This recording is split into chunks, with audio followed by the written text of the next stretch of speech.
नमस्कार, आप देख रहे हैं डिस्कवरी ऑफ महाराष्ट्र न्यूज। हमारे चैनल को लाइक और सब्सक्राइब जरूर करें। महाराष्ट्र नवनिर्माण सेना के प्रमुख राज ठाकरे ने एक बार फिर मराठी भाषा वाला पिटारा खोल लिया है।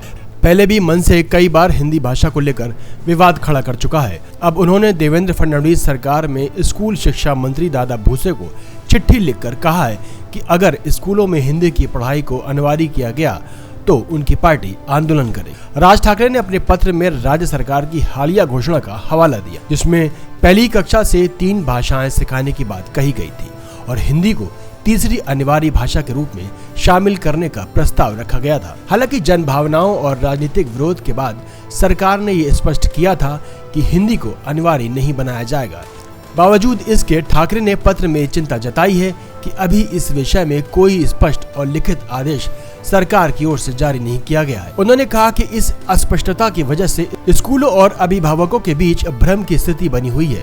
राज ठाकरे ने अपनी बात रखते हुए कहा कि हमें पता चला है कि पहले 3 भाषाएं पढ़ाने के फैसले के आधार पर हिंदी की किताबों की छपाई, अब जब किताबें छप गई हैं तो क्या सरकार अपने ही फैसले से पीछे हटने की सोच रही है। राज ठाकरे ने आगे कहा कि देश के कई राज्यों ने पहली कक्षा से सिर्फ 2 भाषा ही रखी हैं और हिंदी को अनिवार्य करने से मना कर दिया है। इसकी वजह से उनकी भाषाई पहचान बनी है। उन्होंने कहा कि कैबिनेट के साथी भी जन्म से मराठी हैं। आप कब दूसरे राज्य के नेताओं की तरह हिंदी का विरोध करेंगे और अपनी भाषा की पहचान को बचाएंगे।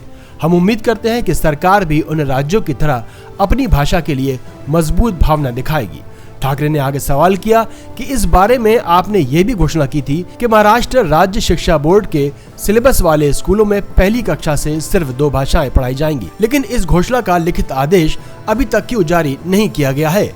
उनका ये पत्र ऐसे समय पर आया है जब सरकार ने अलग अलग लोगों के विरोध के बाद कक्षा 1 से 5 तक मराठी और अंग्रेजी के बाद हिंदी भाषा को अनिवार्य करने के फैसले को वापस ले लिया है। हालांकि भूसे ने पिछले महीने घोषणा की थी कि सरकार हिंदी को तीसरे भाषा के तौर पर अनिवार्य बनाने पर बातचीत के बाद फैसला लेगी, लेकिन अभी तक कोई सरकारी आदेश जारी नहीं किया गया है। देखते रहिए डिस्कवरी ऑफ महाराष्ट्र न्यूज। सराशे की रिपोर्ट।